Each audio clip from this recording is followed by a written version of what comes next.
இயேசு உங்களை நேசிக்கிறார். இந்த நாள் வேதாகம தியானத்திற்கு உங்களை அன்புடன் அழைக்கிறேன். தகப்பனே, பரத்துக்கு விரோதமாகவும் உமக்கு முன்பாகவும் பாவம் செய்தேன். லூக்கா 15:18 ஒரு மனிதன் சந்தைக்கு போனானாம். ஒரு பன்றி அவன் பின்னாலேயே சென்றது.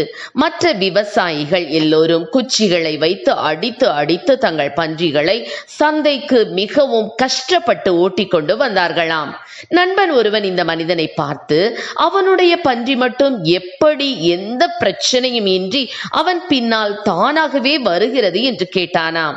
அதற்கு அவன், அது மிக சுலபம். நான் எடுத்து வைக்கும் ஒவ்வொரு அடிக்கும் ஒரு பீன்ஸை போட்டுக்கொண்டே போவேன். பன்றிகளுக்கு பீன்ஸ் என்றால் மிகவும் பிரியம். அதனால் என்னை மிகவும் அருமையாக பின்பற்றி வருகின்றன என்று சொன்னானாம்.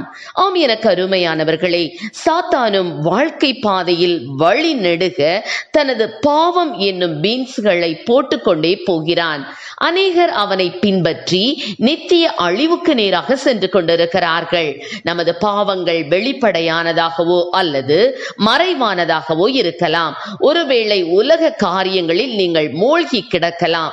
அது நம்மை இறுக்கி பிடித்து நீதியின் பேரில் நமது ஆவிக்குரிய பசிதாகத்தை அப்படியே உறிஞ்சி குடித்து போடுகின்றன. பாவ சிற்றின்பங்கள் தேவனுடைய காரியங்கள் பேரிலான நமது பசியை கெடுத்து போடும். பவுலுக்கு சுவிசேஷ ஊழியத்தில் தேமா என்ற பெயருடைய ஒரு உடன் ஊழியன் இருந்தான். அவனுக்கு தேவன் பேரில் இருந்த தாகத்தை காட்டிலும் உலக சிற்றின்பங்கள் மேலிருந்த பற்று அதிகமாய் இருந்தபடியால் நாம் அவனை பற்றி அதிகம் கேள்விப்படுவதில்லை. பவுல் அவனது முழு வரலாற்றையும் ஒரே வரியில் எழுதிவிடுகிறார். தேமா இப்பிரபஞ்சத்தின் மேல் ஆசை வைத்து என்னை விட்டு பிரிந்து போய்விட்டான் என்று கூறுகிறார்.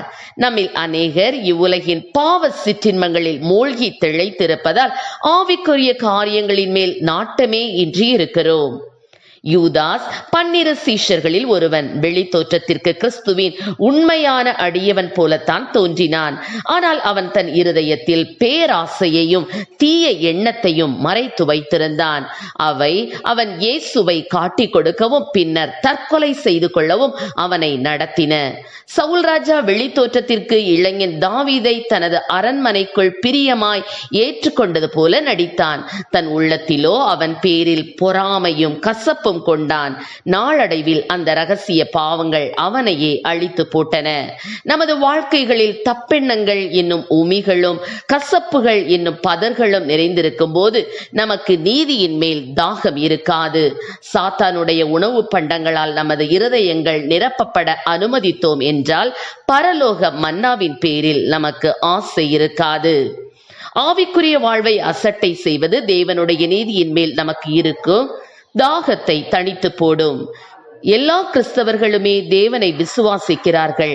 ஆனால் பெயர் கிறிஸ்தவர்கள் தேவனுக்கு நேரம் கொடுப்பதில்லை. அவர்கள் தங்கள் அன்றாட அலுவல்களில் வெகு மும்முரமாயிருப்பதில் வேதம் வாசிப்பதற்கோ ஜெபிப்பதற்கோ சக மனிதர்களை பற்றி எண்ணுவதற்கோ அவர்களுக்கு நேரமே இருப்பதில்லை. அநேகர் சீஷத்துவத்தின் ஆவியையே இழந்து போய்விட்டனர். அவர்கள் கிறிஸ்தவர்களா என்று அவர்களிடமே கேட்டு பார்ப்பீர் என்றால், அப்படித்தான் நினைக்கிறேன் என்றோ அப்படித்தான் நம்புகிறேன் என்றோ பதிலளிப்பார்கள்.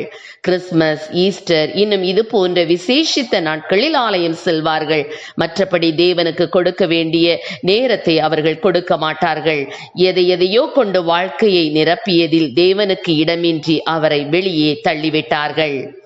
எப்படி சாப்பிட மறுக்கும் ஒருவன் பலவீனப்பட்டு நாளடைவில் மடிந்து போகிறானோ, அப்படியே தேவனுக்கு நேரம் கொடுக்க முடியாத அளவிற்கு சுறுசுறுப்பாயிருக்கும் மனிதனும் ஆவியில் தன்னைத்தானே பட்டினி போட்டு இறுதியில் வாடி போவான். அப்படியானால் நமக்கு இருக்க வேண்டிய இந்த பசி தேவனோடு எப்பொழுதும் சரியான உறவில் இருக்க வேண்டும் என்ற ஆசையாகும்.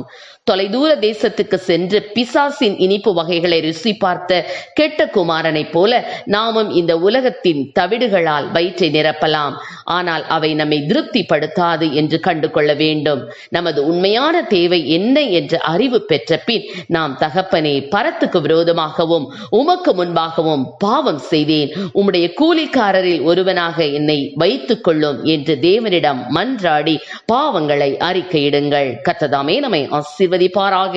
ஆமென். ஜெபம். எங்களை அதிகமாய் நேசித்து வழிநடத்துகிற எங்கள் அன்பின் பரலோக பிதாவே, அப்பா அந்த நாட்களில் ஆண்டவரே சாத்தான் ஆண்டவரே ஸ்தோத்திரம் அப்பா, ஸ்தோத்திரம் ஆண்டவரே கொடுக்கிற கத்தாவே, அப்பா ஸ்தோத்திரம் ஆண்டவரே ஸ்தோத்திரம் அப்பா, பாவமான காரியங்களிலே கத்தாவே சிந்தையை செலுத்தாதபடி ஆண்டவரே ஸ்தோத்திரம் அப்பா, உம்மை பின்பற்றி வரக்கூடிய கிருபைகளை ஒவ்வொரு பிள்ளைகளுக்கு நீர் கொடுப்பீராக ராஜா. தங்களுடைய பாவங்களை அறிக்கையிட்டு ஆண்டவரே உமக்கு விரோதமாக பாவம் செய்தேன் என்று சொல்லி ஆண்டவரே மன்னிப்பை பெற்றுக்கொள்ளக்கூடிய கிருபைகளை கொடும், ஆசீர்வதியும். இயேசுவின் நாமத்திலே ஜெபிக்கிறோம் நல்ல பிதாவே. ஆமென்.